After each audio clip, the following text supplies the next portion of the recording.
While in Moosonee, I had arranged to meet a local resident to take me trapping and to see some traditional Cree skills.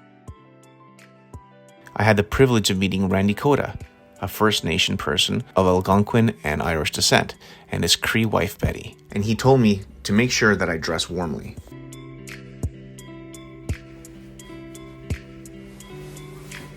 Randy is a retired Ontario provincial police officer, and he also runs a program that reaches out to Cree youth in the community to teach them the traditional hunting and trapping skills of their Cree ancestors. What will we be doing today? We're going to go and check some traps, some marten traps, some link sets, see what all we have, try to stay warm. I'll be trying a snow machine for the first time today, so we'll see how that goes. Yeah, we'll give that a rip, eh? Yeah, this is where it happens, right here. In the fur industry is sable, and we call them wapperstan. Wapperstan is Cree for marten. See, and you know, everybody, you know, people wonder about traps and humanity and how safe, but like the traps are real humane traps. Like, look at how hard that hit. So what we have is we have a box, a wooden box. It's like 7 inches square, and it's got screen on the back, and then we have piece of fish. So when we're fishing in the spring or in the summer, we catch sucker fishes. They're not really good eating fish, and we catch pickerel and pike and all that stuff. But our suckers, we just chop them up and put them in the freezer in little pieces, and that's what we use for bait. So everything gets used up. So it's like a spring, right?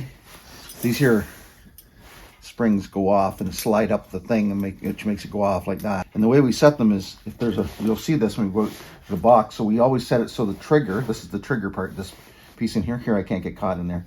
In there, that's the trigger. This is called a dog. So that trigger, we always put it at the back.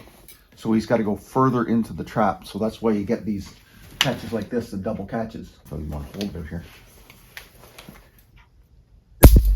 Oh yeah. Yeah, so it goes off, and that was only one spring went off. This one here didn't go off. Yeah, and here's the marten we've caught this year. We've got quite a few. Around hundreds so far.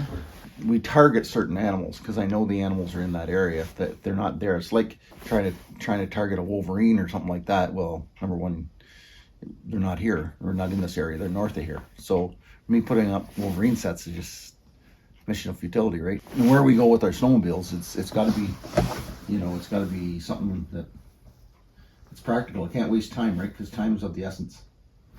And so you'll see we operate pretty quick when we get out there. Yeah, so these are beaver here for sale, and these are sheared beaver. So we pluck the guard hair out, and then we shear the underwool down, and this is the underwool. It's just like silk. It's beautiful.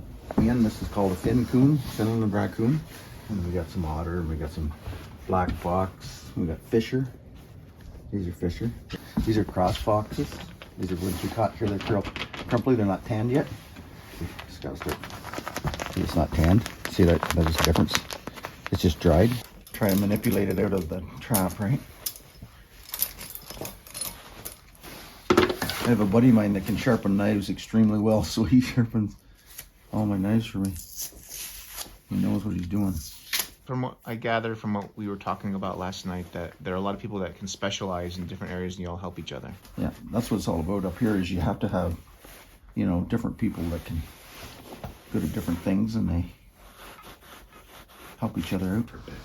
So when you're skinning his tail, he can go really fast. There's a buddy of mine down the road, myself, we've timed ours, we can do them in under 2 minutes. What I'm doing here, I'm just slowing it down so we can see what we're doing. Would you ever do this in the bush? Any reason to? Well, yeah, a beaver. I'd skin a beaver in the bush because if I needed it for bait, right?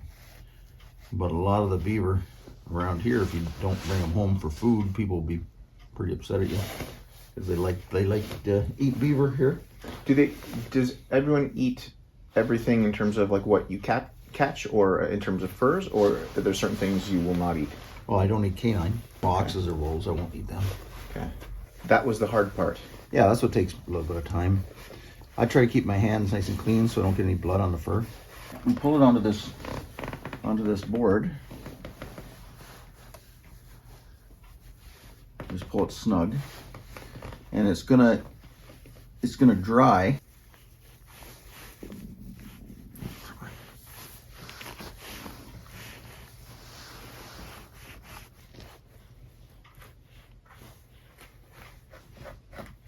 They're just dowels, right? You just put them inside here. So when it dries, at least I can get it off the board, right? A couple hours, and then we'll flip it over, and it'll look like that one there. So there's the final product. We'll be taking a snow machine maybe around 10 kilometers or so. Yeah, I don't know. Maybe longer. We'll Okay. See how we feel, right?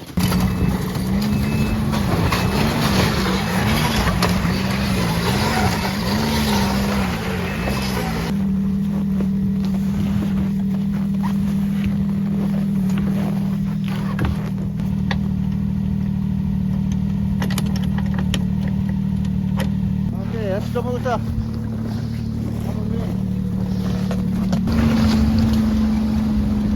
So this is where we tan our hides and our moose hides and stuff. That's what we're doing there.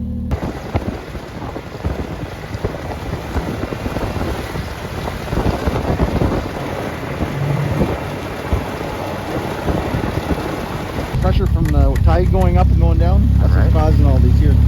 And that's what causes this uplift. That's what causes this uplift, but it's fine to drive on. All right. Because these barges here, they're what takes all the food and fuel and everything way up the coastline, up the James Bay coast to Saskatchewan, Fort Albany, all those communities. Mm-hmm. So they park them in here and then stay in here all winter. Then when the water all melts and then the tide comes up, they come in here with the tugboats and they pull them out. This is just where they store them.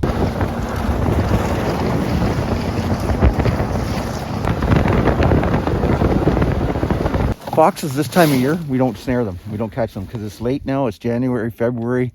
We're getting into March. So what a fox does is it curls up in the snow. So the best time to sleep, right? So the best time to catch a fox is in October, late October, or November. November is the best, November, December. Because what they do is they curl up in the snow.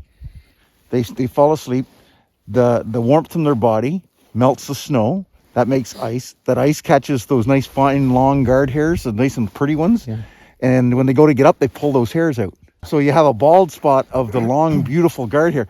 So if you were having a fur collar or something, you want those nice long hairs. So if it's late in the year like this, then we just stop catching them. And also their breeding season's in January. So we just leave them alone. Those are tracks right down here. Oh yeah, they're everywhere here. They've been here all night playing around.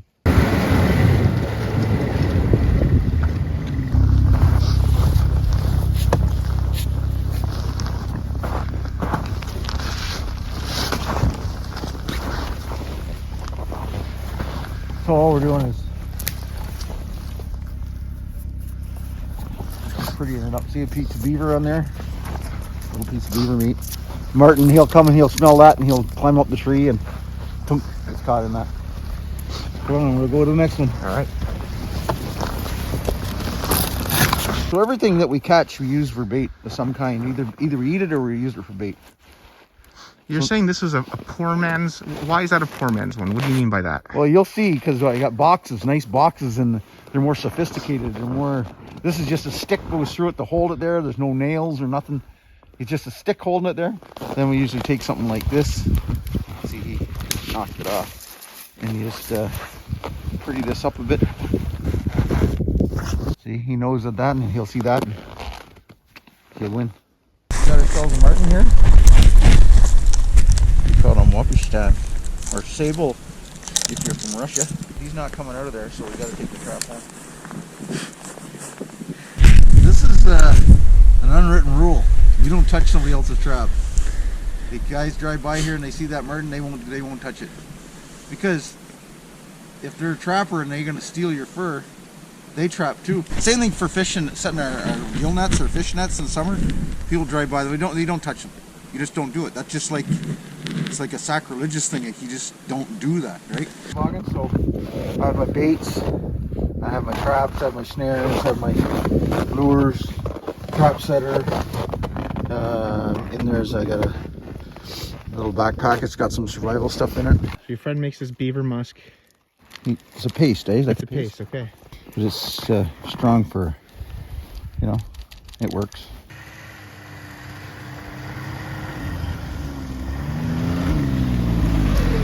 Trap!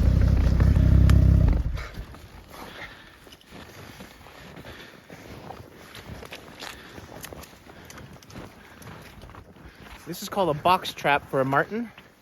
And as you can see, it's not set yet, but what happens is that you have the head come through and it'll take a piece of bait back there. Many times it's beaver. I don't know what is in there right now. Fish. But they climb up the little edge here. They want to make sure it's far away from trees around so it doesn't hop on. That's for the older style trap, but for this one, it has no choice but to come in that way. It looks like we have better luck with the other kind of traps.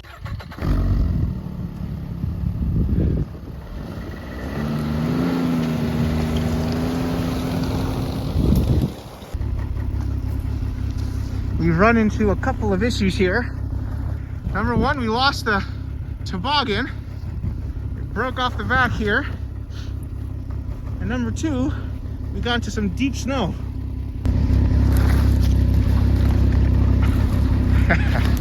I can't walk there.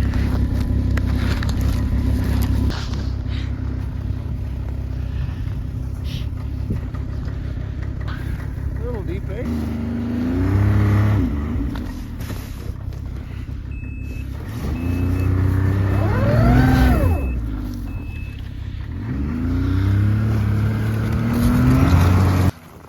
Got it out. It's not an easy task.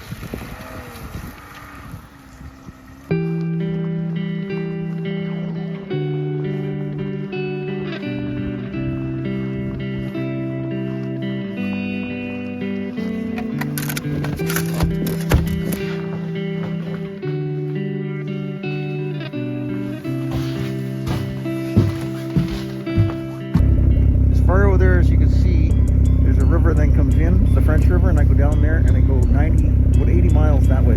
This is Moose River, and that way would be towards James Bay. Yeah.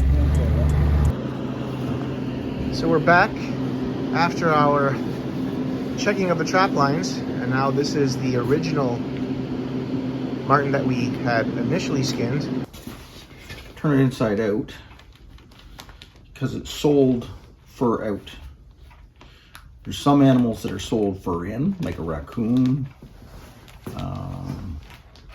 muskrat, but anything that's a long hair, see they have the long guard hairs, they're sold fur out, like a fox, like a lynx, they're all sold fur out. So he's not completely dry, because when they go to sell them, they have to be sold dehydrated. So the fur buyer and the grader at the auction sales or wherever they're going to can look at the fur to see the quality, the color. So it's really important that we have a lot of pride in when we put our fur up, to have it nice and straight and tidy. So, and that's it. Thank you so much, Randy. You're more than welcome.